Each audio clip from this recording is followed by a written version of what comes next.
Mi nombre es Roxana Pueyes Calderón, estudiante de Medicina de la Universidad Señor de Zipán. En esta oportunidad les traigo un nuevo video del examen físico tanto del aparato respiratorio como el aparato cardiovascular.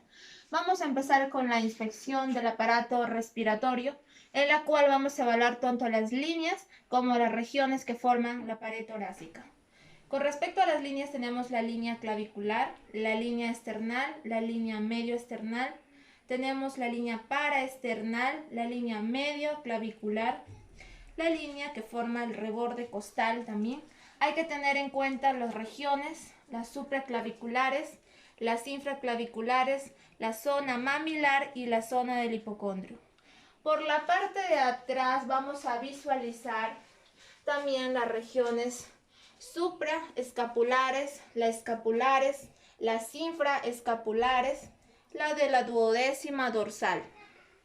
A su vez, se le pide al paciente que alce la mano y vamos a examinar la parte de la zona axilar. Acá tenemos la zona axilar, la infraaxilar, la axilar anterior como la axilar posterior. Y acá como terminamos con el reborde costal. Siguiendo con el examen físico, evaluamos lo que es la zona de la pared torácica, en la que vamos a ver cómo se encuentra su forma, su simetría. A su vez se estudia lo que son examinar la piel, en la que vamos a ver si presenta algún tipo de cicatrices, traumatismos, lesiones, cirugías que el paciente se haya sometido. Posterior a eso se evalúa cómo se encuentra la musculatura. A su vez se evalúa en lo que es la inspección, ya que tenemos dos tipos, tanto la inspección estática como la dinámica. En la estática encontramos lo que son los bilaterales y los unilaterales. En los bilaterales encontramos el tórax en tonel o el tórax paralítico. Después a esto vamos a evaluar lo que son los tipos de respiraciones, como en la mujer es costal superior, en el hombre es costo abdominal y en el niño es básicamente abdominal. Con respecto a las respiraciones hay que tener en cuenta que lo normal es de 12 a 24 respiraciones por minuto. Pasado los 24 se denominaría taquipnea y menor de 12 bradipnea. Después de eso vamos a evaluar los ritmos de los músculos respiratorios, tanto en la inspiración como en la expiración. En la inspiración se eleva lo que es la caja torácica y en la expiración va a disminuir. Se evalúa la profundidad de la respiración, tanto superficial como profunda. Esto va a verse de acuerdo a la edad, el sexo, la ubicación del paciente. Después de haber inspeccionado la zona, se pasa a la zona de la palpación. Se palpa todas las partes que forman la cavidad torácica, en la que se evalúa la sensibilidad, si el paciente presenta alguna sensibilidad, algunas fracturas costales, efisemas subcutáneos. Después de eso se evalúa lo que es la expansión torácica, la expansión de las vértices por delante, donde se le pide al paciente que respire profundamente, inhale y exhale. Se evalúa lo que son las bases por delante, se le pide de igual manera al paciente que inhale y exhale profundamente. Se evalúa las vértices por la parte posterior, donde también se le pide al paciente que inhale y exhale, y vamos a ver los movimientos que se generan. Procedente a este se evalúa lo que son la parte de la base por detrás. Igualmente se le pide que inhale y exhale. Después de haber realizado estas maniobras, se pasa a las palpaciones de las vibraciones vocales. Se le dice al paciente que diga la palabra 33 cada vez que nuestra mano choca la piel. 33, 33, 33, 33, 33, 33, 33. A su vez, se evalúa por la parte de la espalda. Se le dice al paciente que diga la palabra 33. 33, 33, 33, 33, 33, 33. A su vez, se evalúa lo que es la parte de la axila. Se eleva la mano y vamos a evaluar. Se le dice de igual manera que diga la palabra 33. 33, 33. Después de haber analizado, se tiene que tener en cuenta que en la parte de atrás existen dos métodos para evaluar. Puede ser con las palmas de las manos. En la parte posterior podemos evaluar los frénitos con la parte palmar de las manos o con la parte cubital. Hay que tener en cuenta que estos frénitos también se puede evaluar en 4 puntos hasta los rebordes costales. De esta manera terminaríamos lo que es la inspección y pasaríamos a la parte de la evaluación de la percusión del paciente. En la percusión del paciente hay que tener en cuenta tanto la evaluación por delante, la evaluación por detrás y la evaluación por la zona axilar.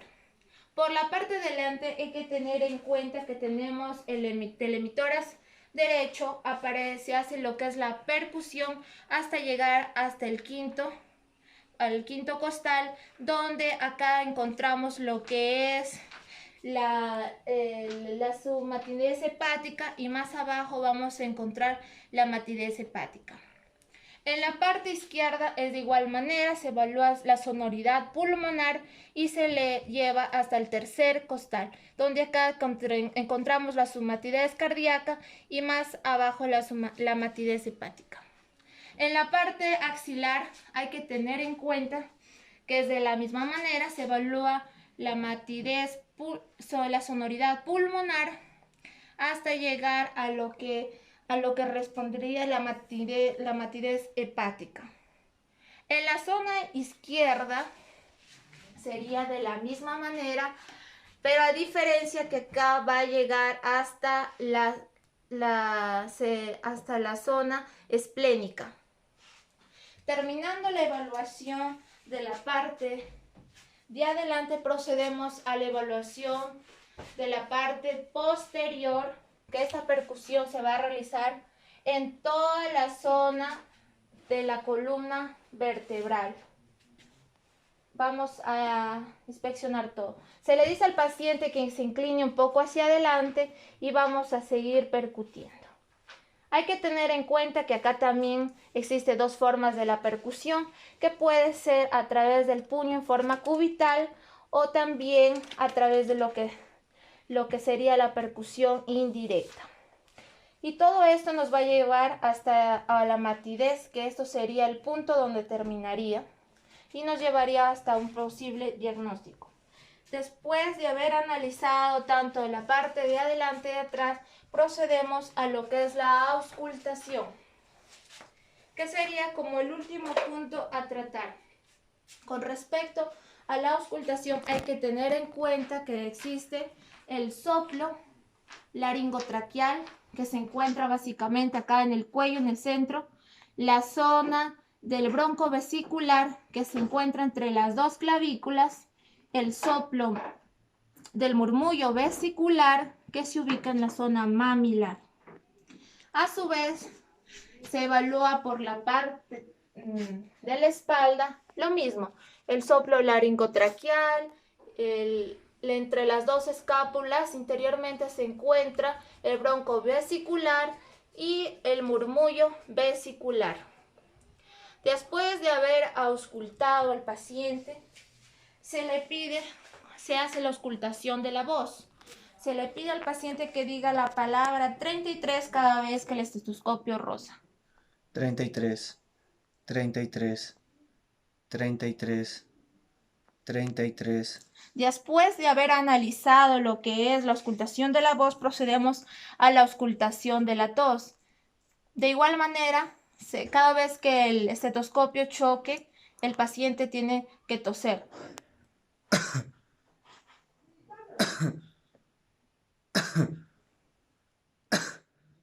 La auscultación de la voz es muy útil ya que nos permite identificar el carácter de la tos ya que tenemos los tos seca y la tos húmeda. En la tos seca tenemos los sibilantes y los roncos, y en la tos húmeda tenemos los crepitantes y los subcrepitantes. Con esto terminaríamos lo que es la evaluación del aparato respiratorio y procederemos a evaluar el aparato cardiovascular. Siguiendo con el examen, vamos a evaluar lo que es la parte torácica, pero referente al aparato cardiovascular. Hay que tener en cuenta que en el aparato cardiovascular primero se evalúa la primera impresión que nos da el paciente, si la paciente presenta cianosis o posible edemas en la parte del tórax. A su vez se evalúa lo que se procede a evaluar el pulso radial, y a su vez la simetría del pulso. Después de haber analizado eso, procedemos a lo que se procede a lo que es la toma de la tensión. En este caso no lo voy a realizar, ya que en un tercer video se va a mostrar netamente lo que se basa este procedimiento. Siguiendo con el examen del tórax, vamos a evaluar lo que es la parte del cuello. Hay que tener en cuenta acá las dos líneas, tanto la clavicular como la línea esternal, ya que van a ser punto de referencia para el examen con el cuello. Acá, como ya se explicaba, entre el manubrio y el esternón, se encontraba una escotadura, que se denominaría manubrio esternal, pero en este caso denominarías el ángulo de Lewis, que va a ser punto de referencia. Y como tenemos acá, tenemos la vena yugular externa, en la que se va a evaluar. Normalmente la presión venosa se evalúa, como se les dije, sobre la vena yugular externa, y se trata de verificar un grado de llenado. Esta línea nos va a identificar, ya que netamente cruza por el cuello, desde hacia arriba se evalúa lo que es la vena en centímetros de agua. Después se procede nuevamente a la toma del pulso radial, y netamente vamos a estar mirando lo que es el pulso carotidio, ya que vamos a ver ahí la diferencia que existe y si presenta algún tipo de presión, si es la del ventrículo derecho. Procediendo a eso, se hace normalmente lo que es la inspección, la palpación, la percusión y la auscultación. Correspondiente a la inspección, ya se los dije, en el aparato respiratorio tenemos que evaluar cómo se encuentra la piel, si existe algún tipo de cicatrices, de traumatismos que el paciente haya padecido, o algunas lesiones de los huesos en esta zona. Y hay que tener en cuenta acá también que tenemos que la costilla, los huesitos, tenemos que contarlo netamente los espacios. Si no se puede contar normalmente, hay que tener en cuenta la clavícula, ya que será punto de referencia. Por debajo de la clavícula sería el primer espacio intercostal, y desde ahí se empezaría a palpar. Correspondiente a la palpación, ya netamente hay que tener en cuenta los latidos. Hay un latido que se da en menores de 40 años, que es normal, y sería lo que es de la punta de choque, que se ubicaría en esta zona, en el quinto espacio intercostal hemiclavicular. Si no se logra palpar con precisión el pulso, se le dice al paciente que se coloque de lado y se tomaría la posición de Pachot. Regresando a la normalidad y de haber palpado el pulso, procedemos a evaluar otro latido muy importante, que es la paraesternal izquierdo bajo, que corresponde al latido del ventrículo izquierdo y se denominaría la maniobra del talón de la mano de Dressler. Y correspondiente, existe otro latido que es importante, que se encuentra en el segundo espacio intercostal izquierdo, que se denominaría el latido de la arteria pulmonar, que a su vez se puede palpar como también percutir. Existe un cuarto latido que es netamente, no se toma como referencia, ya que no es muy confiable. Sería la arteria el latido que se encuentra en el segundo espacio intercostal derecho, que sería la pulmonar, la carótida. Tras correspondiente, también tenemos que tener en cuenta los latidos generalizados, que tenemos el latido diagonal. que a su vez este latido, la punta se eleva y la base se mantiene, pero existe otro latido que es invertido, donde la base se eleva y la punta se mantiene. Tenemos otro latido que va de la zona diagonal del segundo espacio intercostal hasta el ventrículo izquierdo. Tenemos un latido sagital que va de atrás hacia adelante y se ubica en la parte céntrica del tórax. Un latido transversal que va de la izquierda hacia la derecha. Este de la izquierda se deprime y el de la derecha se va a levantar. A su vez se evalúa lo que son la palpación de los frémitos, que se evalúa en toda la parte de la pared torácica. Acá evaluamos los sistólicos y los diastólicos y sirve para la expresión palpatoria del pulso. Hay que tener en cuenta que en la palpación de las vibraciones valvulares del primer ruido se encuentra en esta zona y el diastólicos en esta zona. Procediendo a esto tenemos lo que es la percusión del área precordial. Hay que evaluar lo que el esternón debe ser sonoro en toda su extensión. A su vez tenemos que frente a un agrandamiento que puede existir provocado por el choque de la punta, comprende lo que es a la percusión por fuera del choque de la punta. Y por último tenemos evaluar el latido epigástrico, que habitualmente se refiere al latido de la aorta, ya que se encuentra la arteria aorta ahí. Y para ello se utiliza lo que es la maniobra de Rivelo-Carvalho, donde se le pide al paciente que respire profundamente, inhale y exhale profundamente, para ver si este latido es de la aorta o del ventrículo derecho, ya que netamente se encuentran casi cerca. Por eso muchas veces se les puede llegar a confundir. Y terminando nuestra evaluación del aparato cardiovascular, vamos a hacer lo que es la auscultación del tórax. Hay que tener en cuenta acá los focos de referencia, focos de auscultación. Tenemos el foco mitral, que se ubica en el quinto espacio intercostal sobre la línea medioclavicular. Tenemos el foco tricuspidio en el cuarto espacio intercostal izquierdo.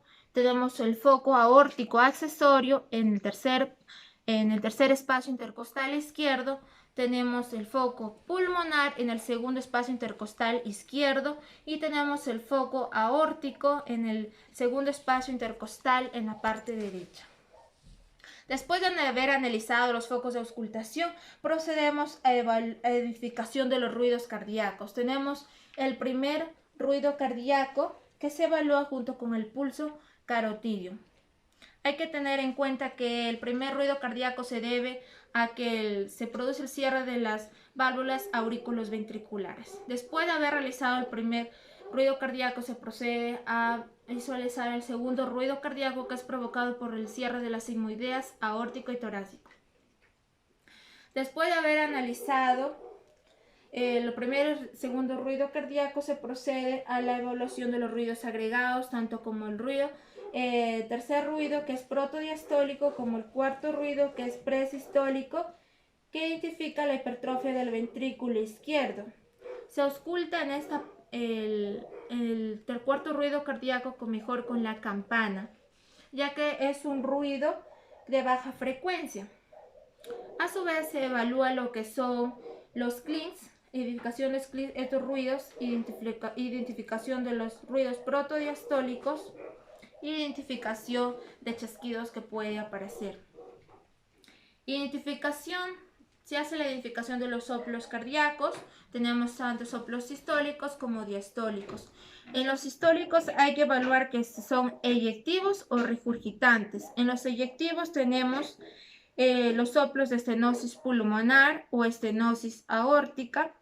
Tenemos en los diastólicos los de llenado, los regurgitantes, y si se aparece soplo en ambos lados, tenemos que decir que es un soplo sistodiastólico. Y si este soplo persiste en toda la auscultación que se está realizando, es un soplo continuo. Después de haber realizado todos los tipos de soplo, evaluamos lo que es la maniobra de Rivelo-Carvalho, que suele que consiste en que el paciente haga respiraciones profundas, lo cual aumenta el entorno venoso sobre el ventrículo derecho. Y a su vez permite identificar si estos soplos son sistólicos o diastólicos, o si eso corresponde al ventrículo derecho o al ventrículo izquierdo. Y por último tenemos la identificación del frote pericárdico, que se evalúa en la zona precordial y esta suele aparecer o desaparecer, y también nos ayuda a evaluar si es sistólico o diastólico. Y con esto terminaríamos lo que es la evaluación tanto del aparato respiratorio como del aparato cardiovascular. Nos vemos en un próximo video.